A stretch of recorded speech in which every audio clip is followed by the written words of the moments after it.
today I'm going to be talking about the books that I've been reading the past few months and what I plan to read in August and onwards.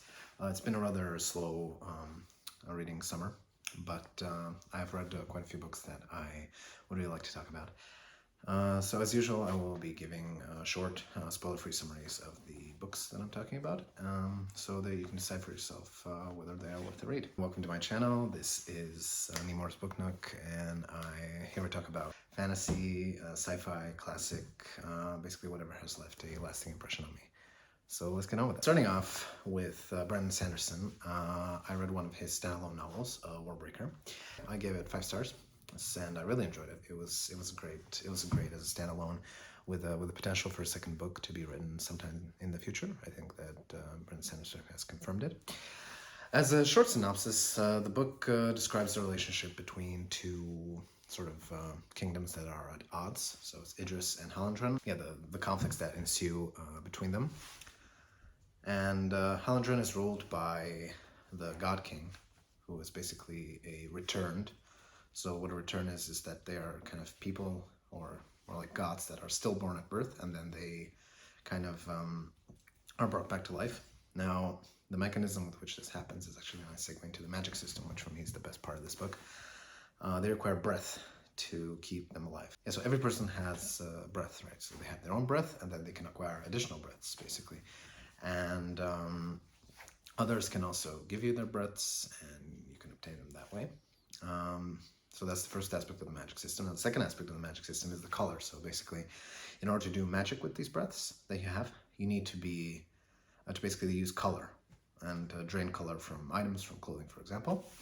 And also, the more breath you have these so-called heightenings. So basically, you become more and more sensitive to colors. So it's basically like perfect pitch, but for colors, which is really fascinating. And sort of the brighter you can see colors, the more specific hues you can see. And basically, it's really a magic system that is quite unique. In at least I haven't read anything like it. I really love it. And you can also do what's called awakening. So you can basically bring inanimate objects to life by imbuing them with breath and giving them commands. But that is only if you have a lot of breaths. So yeah, so this is about magic system. Plot-wise, it is pretty exciting. It has good pacing for the most part.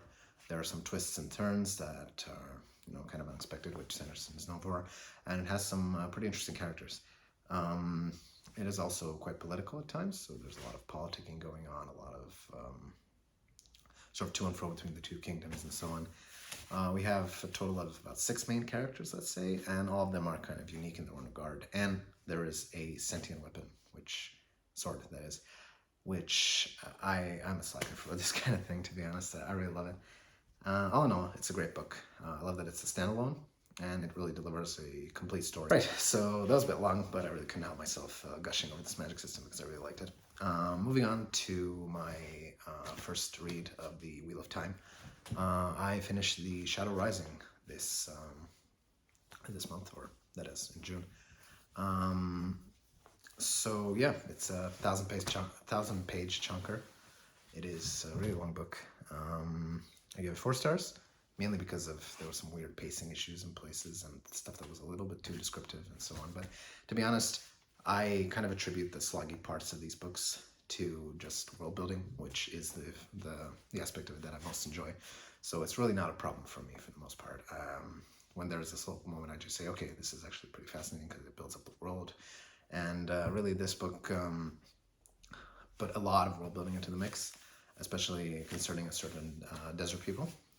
And there was also some really good character development, especially with one of my favorite characters, and that is Perrin. And yeah, for most of the main cast, basically, the ending was also really good. And it also did something that I've actually been wanting, and I've been sort of predicting for a while, which is really cool. And yeah, it's always nice when these kind of predictions come true. I'm really excited to delve back into the Wheel of Time, and I'm actually about halfway through the Fires of Heaven right now. And yeah, and this is also the first time our cast of characters has kind of not converged in the same place at the end of the book as it was with the previous books. and that really kind of contributes to an ever larger feeling of the world. And now moving on to something a bit different and non-standard for me, which is I decided to try out A Court of Thorns and Roses by Sarah J. Maas. So this is my first Sarah J. Maas book and my first sort of foray into this more modern fantasy romance genre. And yeah, I gave it 3 stars. And yeah, whenever somebody asked me how the book was, I just said, well, it was fine. Basically, there were aspects I liked. Okay, so the pacing was good for the most part. The ending was a bit slow, but oh well. And there were some twists that I truly didn't expect. Also, one thing, it was a lot more sort of realistic, a lot more in line with what I would expect from an epic fantasy book, or a fantasy book in general. And it definitely wasn't what I was led to believe, like a Beauty and the Beast retelling or a Twilight retelling. It really wasn't that. It's a lot more serious than that. That makes sense. As well, can't really ignore it. The spicy scenes, they were good. They weren't as many as I expected to be, which is good for me. And yeah, they actually did tie in pretty well with the story, so I'm okay with that. The plot was decent, nothing too original, but it was fine. But yeah, I didn't like either of the main characters, to be honest. Especially the male character, Tamlin. I just don't get the hype for him. I really don't get the hype for him. Maybe he gets better in the next books. I don't know. And also the female character, Feyre. Yeah, she was interesting as such as a female protagonist, but she was definitely on the better side, sort of on the strong female protagonist scale. But she still kind of lacked that aura and that presence and sort of the common sense that I've come to expect, or I've come to like more likely from female characters. Now, she was young, so that is kind of a factor you can take into account there. Also, yeah, just a personal preference. I didn't really enjoy the prose. It was a bit too simplistic for me, but that's really a personal opinion. I can't force that on anyone. And there was one thing in the ending that really pissed me off, and I suppose that anyone who's read these books kind of knows a certain riddle. But oh well. For the most part, yeah. It is also in first person, so that's something that you can't really have that kind of flowery or fancy prose in first person. That is to be expected. Oh no, there are things that actually pleasantly surprised me in these books, because there are a lot of stereotypes connected with this particular genre and book, and yeah, I think that some of those stereotypes really aren't true, and I was pleasantly surprised by some of the factors. Yeah, so I might continue with this series, mainly out of curiosity, because I do discuss it with some of my friends, so yeah, that's always a plus. And moving on to possibly my book or books of the year, I started reading The Expanse. I read The Leviathan Wakes and Caliban's War, which were the first 2 books. These are absolutely amazing. Both of them get 5 stars for me. And I've read a fair amount of sci-fi, okay? And this is by far some of the most realistic, the most action-packed, exciting, plot-driven sci-fi with an amazing cast of characters that I've ever read. I mean, it's a perfect blend of a kind of a possible future and an extraterrestrial aspect, and it keeps you constantly on the edge of your seat. It's written in a way that is both accessible in terms of the science in it, because that's often a problem in sci-fi, and it's also gripping and relatable in a way at the same time. So it's kind of like you could really be there. You could really see this happening. So this is about 300 years in the future, where humans have colonized the solar system, right? And they are trying to make their way and kind of survive the harsh climate of space travel and exploration. The story kind of revolves around characters from Earth, Mars, and what we call the Belt, which is basically colonized asteroids in the solar system that are orbiting sort of like Mars, Jupiter, and some of the other outer planets. So these factions are basically at odds with each other, and they're always kind of on the brink to start shooting each other, which obviously ends up happening.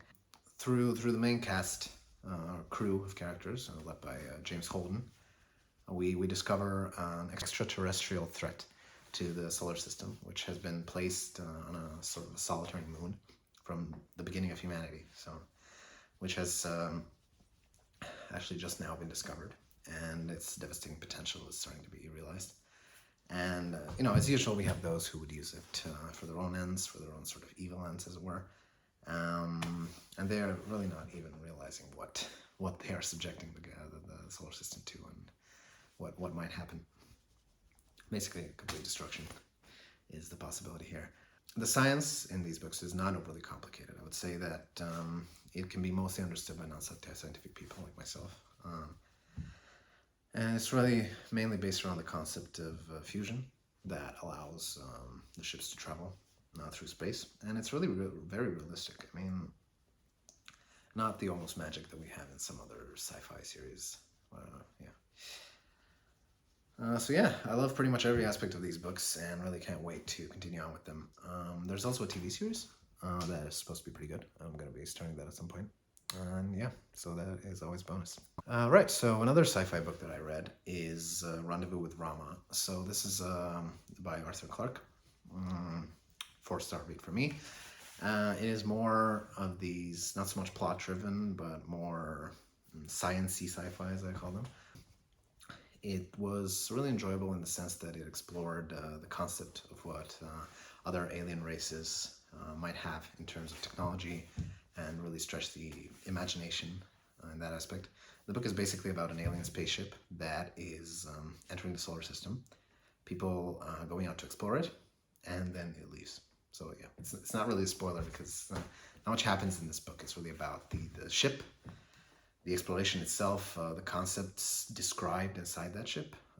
There's also a type of political satire of the discussions of the big brains back on Earth, like what do we do with the ship? Is it dangerous? You know, should we destroy it? Should we not? And yeah, that was pretty enjoyable as well. So it's basically exploration of the author's imagination in terms of what alien civilizations might use in terms of technology and how different they might be to us. The ending was also pretty majestic, and there's a lot of impressive sights and phenomena described that really kind of jog your imagination and your inner eye. There's a fair bit of hard science in it, though, but it really doesn't hinder the understanding of the book, for the most part, at least for me. And finally, again, something a bit different. I read The Song of the Blood Red Flower by Johannes Szymanowski. That is a Finnish author. Now, this book is... So, why did I read it? First of all, 4 stars. I read it, first of all, because I have a soft spot for anything that is Finnish. And second of all, because I learned recently that Tolkien got inspired a lot by Finnish mythology and Finnish literature for Lord of the Rings. And yeah, that really sparked my interest. So this book is basically, it's the beginning of the 20th century love story with a very pastoral feel to it. So it takes place in forests, secluded villages, lakes, sort of very peaceful and beautiful places where the basics of life, hard work, and living off the land are really brought to the forefront. And love is this mysterious, almost magical thing that is explored to the very core and soul of the characters. So actually, yeah, it's basically sort of this joy that the simple life can bring, that it really ties into the concept of the Shire and Tolkien, at least how I was looking at it. I can definitely see the parallels there. And it also sort of often quickly delves into the inner struggles and pains of human existence, mainly as it pertains to love. So the main character is sort of this playboy type character who is juggling with women's hearts and leaving them quickly, leaving them ruined and alone, until his life kind of catches up to him. And he's faced with the consequences of his youthful and naive choices. He does find his way eventually, and the book had a pretty satisfying ending. I really liked it. There's also a bit of that characteristic nihilism that can pop up in Scandinavian culture, so I've lived there for a while, and this is not a generalization, it's just something of an observation that I had. The prose is also really beautiful, and I imagine it's more beautiful in Finnish. If I ever get back to learning that language, I might read this in Finnish as well. All in all, it's really a nice, short, and immersive book if you like some romance and a bit of a pastoral setting. So that was a long list of books. So yeah, at the end here, just going to go over what I am reading now or plan to read in the near future. So first of all, I will be continuing with Fires of Heaven, the 5th Wheel of Time book. I'm about halfway through it right now. It's a bit slow, but a lot of big things are happening. The world is getting expanded more, and it just feels so big, and I really love it. We have The Handmaid's Tale. So this is a dystopian book, basically, akin to, say, 1984, for example. It's really been a while since I've read something like this. I really like the prose in it. It's beautiful, and sort of the type of vagueness with which things are described through the eyes and the lens of the main character. And yeah, about 20% in, and it's been pretty good, I think. And yeah, finally we have Going Postal, so I'm going to be going back to Discworld. I'm excited about it because I haven't read a Discworld book in a while. This specific book has been recommended to me by a lot of people, and yeah, I'm excited to get into it. Of course, as I mentioned, The Expanse, I will be continuing on with Abaddon's Gate. I really just can't wait to get back into this. That was what I've been reading and what I plan to read, so I've been really on a sort of a mood reading kick lately, so there's one book that I'll just decide to read from today for tomorrow, basically. And yeah, so kind of remains to be seen what else I'm going to be reading in the next few months. And yeah, so yeah, what are you reading? What book made you think? What book made you sort of laugh? What would you recommend? What did you enjoy? Share in the comments, and yeah, let's have a discussion. If you like this video, yeah, please leave a like and subscribe, share the video, and so on. And yeah, I'll see you guys next time.